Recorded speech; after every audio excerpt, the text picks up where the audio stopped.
Mark Twain and Pearl Jam. Believe it or not, there's a connection. Hang with me as we go through this, as we talk about a very, in my opinion, underused actually, because utilized is too big a word, underused technique in communication called pausing.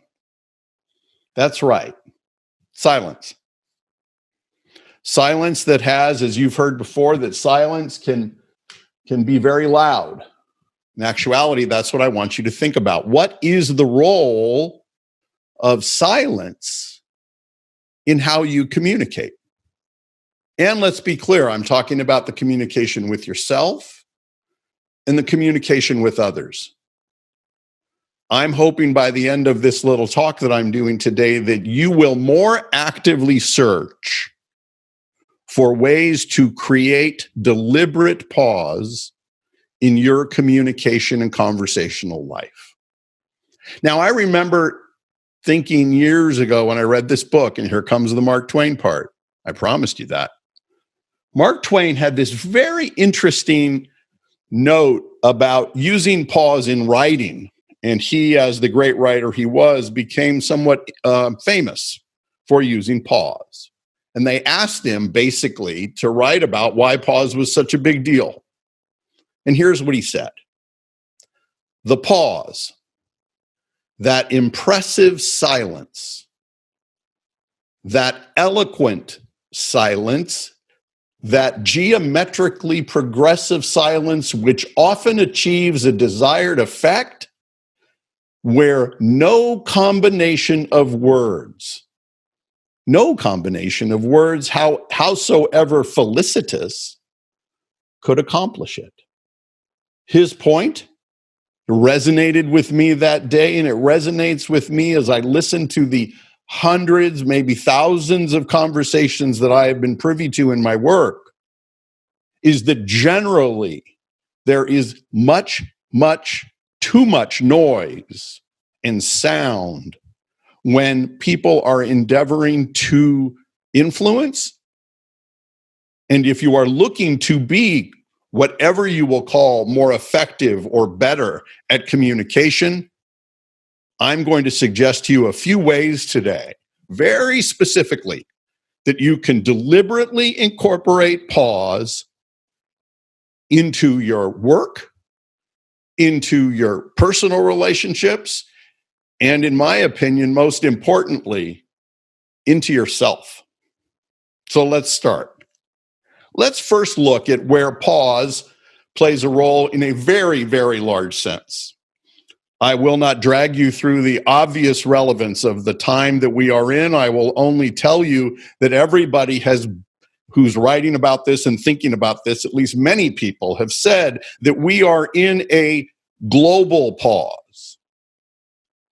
Now, the question is, what have you been doing over the past, 3 months or so? What have you been doing with this chance to pause?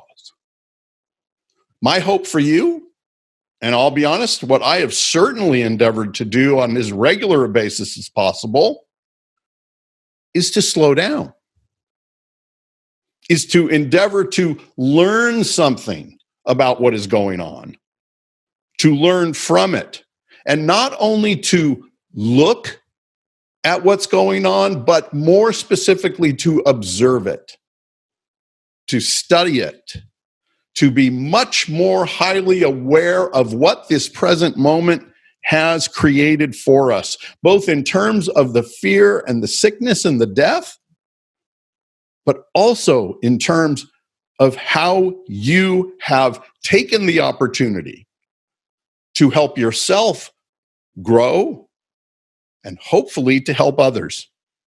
Have you taken, for example, a chance to examine what your true priorities are? And more than that, have you sought to understand more fully and pay attention to what the priorities and the concerns are of others? Because this cultural pause, global pause, has allowed us a very unique, yes, once in a lifetime opportunity to do that. So in the spirit of that, I've talked to a number of clients and friends and family, and people have all started using the same word about trying to understand the meaning of all of this. Meaning and meaningfulness are very, very popular and hot words right now. But I remembered reading something that I want to share today that will only make sense to you if you really pause and think about it. And that is written, it was proffered first by Dr. Viktor Frankl, who wrote the famous psychological treatise out of his time at Auschwitz in World War II. And he observed that people who were faced with that imprisonment, that forced confinement, that he thought that it seemed to him that the people who did the best, who managed somehow to scrape and claw through that, they weren't asking what the meaning of life was at that time. They were looking more definitely, and he suggests it very loudly in his writing, that we should figure out not what we should expect of life, but what life expects of us. What life expects of us. And then live into that through what he called right action and right conversation. So that is the opportunity we have had most recently. And I would argue that even as we return to work or return to the beach or wherever we're going to go as we get out, that we actually have the opportunity to slow and to think now more than ever. And we will have even more as our future approaches. So, where else can pause make a difference in our life? The first one that comes to mind is one that, if you know me at all, it might not surprise you. I am a heavy practitioner, at least a daily practitioner of mindfulness. Call it meditation, call it sitting still and breathing, whatever you want. And I have found that that 10-minute pause every day to cut out the world and to close my eyes and to find my breath, that has made for me, and I can pile the research up in front of you to block the light, that will tell you the incredible health benefits, emotional benefits, especially in challenging times, that a mindfulness practice has. And for those who want to find out more about that, look up mindfulness on Google. But I'd like you to think about another way where I've helped some clients in what they say was a surprising thought. And that is, as you're about to hop on the Zoom call, or if at whatever point you go back to the office, I'd like you to think about the power of pause in preparation for a meeting. Now, I have heard just in the last week, at least half a dozen clients say they really haven't been able to do any work because they've been back to back in meetings all day long. That to me is a red flag of communication, meaning that I am hunching those folks simply did not find a way to pause in their day. Think about those last 30 seconds before you walk into the meeting or hop on the screen. What are you thinking about? If you've been slammed in back to back, I'm hunching pretty confidently that you're not thinking about how to be effective in the next meeting. I think there is what they call residue left over from the last meeting. So what I'm suggesting very specifically, as you prepare for the next meeting, take 30 seconds, put your feet on the floor, and become present in what is about to happen. On top of that, if you could take part of that 30 seconds and be able to envision in your head some of the success that may come if you and your colleagues show up in the right way to that meeting, and that you then make that contribution yourself, that I'm going to bet those meetings that everybody says suck so bad, they're going to suck less. And that's a worthy goal within itself, all from the 30-second pause. So take that 30 seconds. Take 1, 2, if you really want to push it, take 5 deep breaths and envision a good meeting before it starts. Now, where else can we use pause? Let's get specifically to the act of interpersonal for the moment, interpersonal between two people or with in a presentation setting. Let's think about what works there. This is where I tell the story, and I have to change the language a little bit, and you can tell where I do it. I was one of my early avocations was to be an actor, and I was in a play in college where there was a scene where the star, the guy in the lead, had this monologue to speak to the audience, and it was a great speech. He was dying; it was very dramatic. And it was a moment that was just perfect for this guy. His name was Scott. So one night at rehearsal, Scott gets up on stage, and he is, as they say, he was tearing down the scenery. He was actually overdoing it. You could tell that Scott was so lost in the enjoyment of the moment that he had lost us all as fellow cast members. And if it was an actual performance, he would have lost the audience. Hang with me on the example. It has everything to do with pause. So the director interrupted Scott, and in a slightly off-color bit of dialogue, he said, "Scott, I have a question for you before we go on. As you were just doing that monologue, were you trying to make love to the audience, or were you just standing up there pleasing yourself?" Now, he used the different language that you probably just thought of, but that was the point. And I think about that every time when I sit at a coffee shop and I hear the woman next to me talking to the guy and she just doesn't stop talking. Or the guy takes over in the conversation and he starts making a bunch of statements rather than asking curious questions.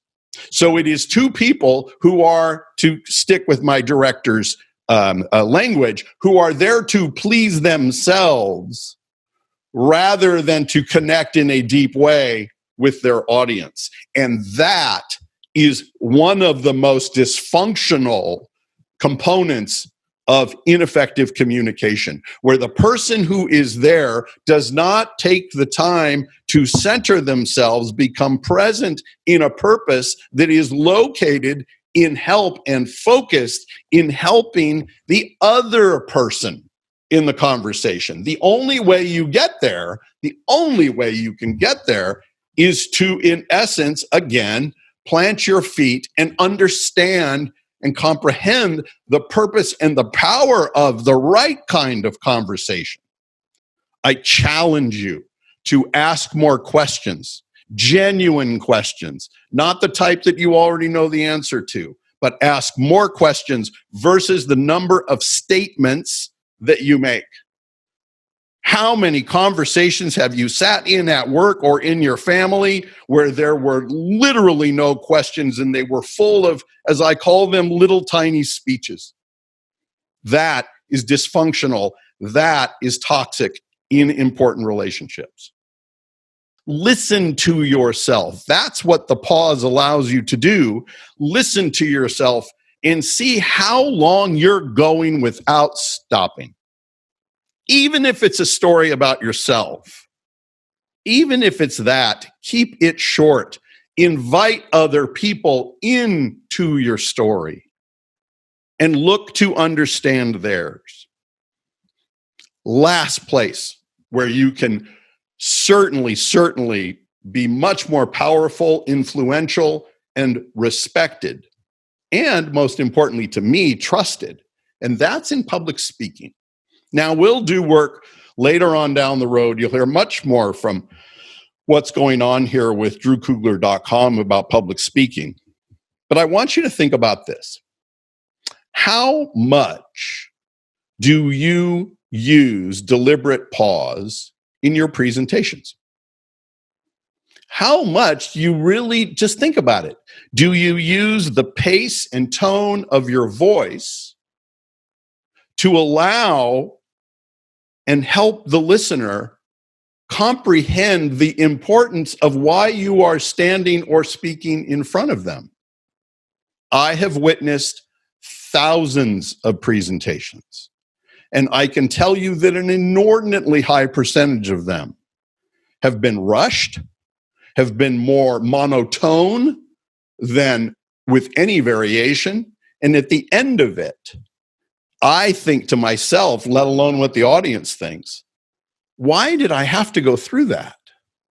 What was the value to me? It got lost, and it got lost in the lack of pausing. Because when you pause, think of it this way. When you pause, what happens is you give your audience, even in a microsecond, you give the audience's brain a chance to work and a chance to comprehend. Because imagine this, you write out your presentation on a sheet of paper, whatever it is, but imagine if the entire sheet was filled with ink and there was no white space. How are you supposed to be able to understand and take anything away from that document? That is the same problem from a speech that you rush through. There simply is not enough white space. And that is why presentations continue to this day to be the absolute albatross around the shoulders of many, many, many executives, professionals, academics, and all the rest. So there is another opportunity. Help the listener by finding places to pause. Now, as I said at the top, you were wondering, when's he getting to the Pearl Jam point? Some of you may have seen the documentary on ESPN here recently, which was such a hit because there was nothing else to watch on ESPN, on Michael Jordan. And the point that they made about along all the skills that Mr. Jordan had was his incredible ability to be present. And as you will find, the more you work on your pausing, the more present you will feel. There's an inextricable link there, okay? So he became famous for his ability to block everything out, lock in on the moment he was in, and be able to execute at the stratospherically high level that he did. So at the end of this documentary, there's a song that's played, and it's called Present Tense by Pearl Jam. And I was listening very carefully. Of course, the music and the tone was perfect for the end of the documentary. But then I went and I read the lyrics. And perhaps these lyrics imply or articulate the best reason to pause and to create more presence. They said that you can spend your time alone redigesting past regrets. Or you can come to terms and realize that you're the only one who can forgive yourself. And as Eddie Vedder sings at the end, makes much more sense to live in the present tense. So when I was thinking about that, and as I begin to conclude here, it's really not just about a conversation.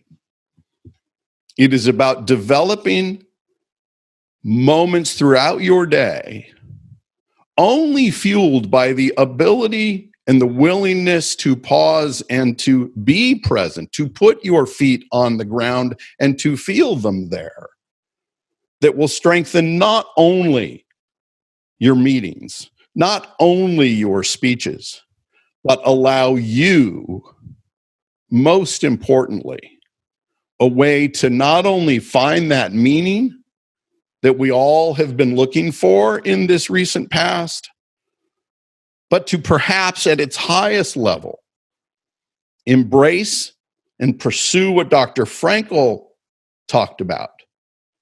What does your life expect of you? Of you? That's a really good question.